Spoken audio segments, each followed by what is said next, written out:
So before we start the video, everybody, I want to get some housekeeping out of the way. Please, if you can, watch the video all the way through. This helps us in the YouTube search rankings and helps us beat the algorithm so that we can be recommended to other people. Also, if you really enjoy the content, please like and possibly think about subscribing to the channel. That definitely helps our numbers greatly and helps other people see, again, the channel and beat the algorithm. So just remember this, and again, thank you everybody for clicking on the video, and thank you for watching. Let's get into it.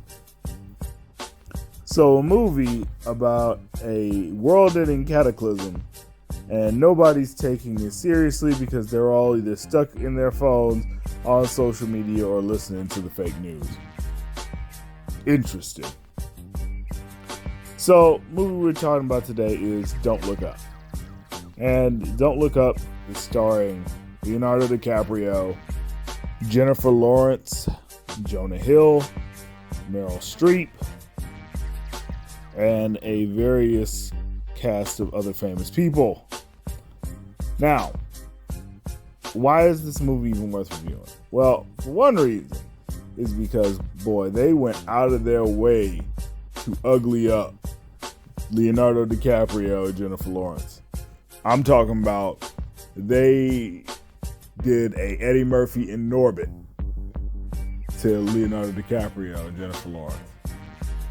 Oh man, I mean, they had just the funniest haircuts for Jennifer Lawrence. I mean, whew, I didn't know if that was a wig or if she actually voluntarily did that to her head, but boy, I didn't know. I mean, I knew white girls was surviving off of their hair alone, but dang. Just a little bit of a messed up bang and you looking homeless in this thing. But I digress. This movie is a sci-fi comedy, and it's actually pretty funny. It's actually one of the funniest movies I've seen, if not the funniest movie I've seen this year that came out this year. But then again, I mean, very few movies have been funny in the last few years, so I mean, that in of itself is a feat.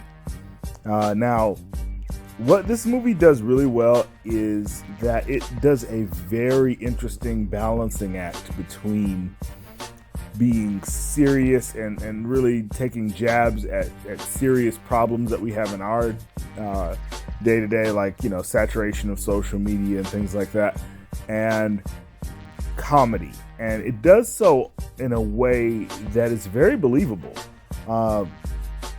It might be this generation's Idiocracy, if I'm being honest. And I think that's what made this movie special. Now, the two leads, Leonardo DiCaprio and Jennifer Lawrence, do a really good job of portraying themselves as scientists and really showing just how important the scientific method is, and really not using science as an orthodoxy or as like a bludgeon, but more so as a discipline that can be questioned and that should be questioned in order for us to go forward, rather than using it as I'm a scientist and I know best, so you should just do what I say. And it's very interesting how snobbish and really elitist they portrayed the scientific community in this particular film. In particular, the way that they treat Leonardo DiCaprio's character and Jennifer Lawrence's character, even though Leonardo DiCaprio is a published PhD in his scientific discipline, and Jennifer Lawrence's character is a PhD candidate, that still doesn't stop them from being looked down upon just because of the university that they work for. It is almost amazing because it's not Ivy League. Like, for some reason, their opinion is less valid, even though they are pretty much, you know, the trailblazers for this particular discovery. So what is the discovery? Well, they discovered that a giant comet, basically the size of, I think, Mount Everest, is going to hit the Earth. And they know down to the day and minute when it's going to hit the Earth. And the people in charge are really being very laissez-faire about the entire thing, especially Meryl Streep's president and her chief of staff son who's played by Jonah Hill. It's a really interesting idea. Like, I don't know, it seems like it's almost a parody of the various presidents that we've had in the past, as far as just the nepotism and sheer foolishness that's going on in this particular administration in the movie. But it's not helped by the fact that almost every person in charge is a complete idiot. And I don't mean idiot as in they're not smart. I mean that they're willfully stupid.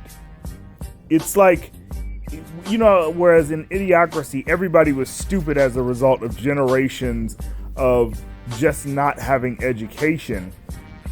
These people are genuinely smart people for the most part, with the exception of maybe a few characters like Jonah Hill's character, but they're genuinely smart people, but because of the climate and the atmosphere in which they find themselves, they give in to their base instincts and greed and stupidity to a degree that it does become funny. In particular,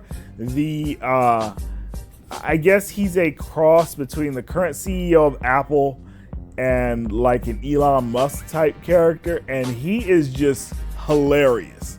Like, his character is just mind-bogglingly hilarious. Like, he's played by Mark Rylance, and his character is Peter Urschel.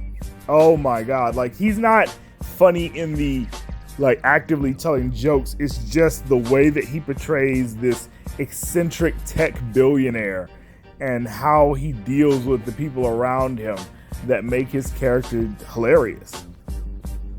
Also in this movie, Kate Blanchett's character is very interesting and layered.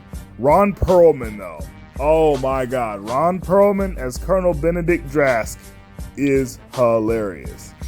Also, somebody who I found hilarious in this movie, which I didn't think I would, even though, you know, she has a pretty good acting pedigree, is Ariana Grande in this movie. She's actually pretty funny, especially in this particular role. So, I mean, all in all,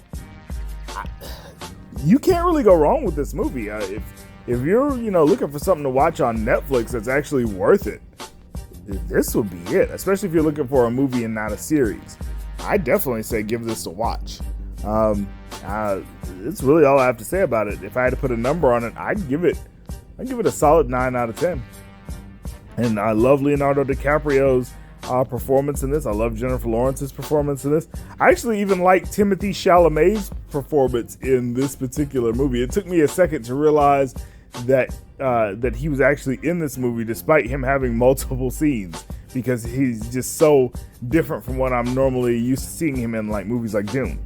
So with that being said, go watch Don't Look Up, and we'll see you on the next one. 8-Bit Heroes out. Peace.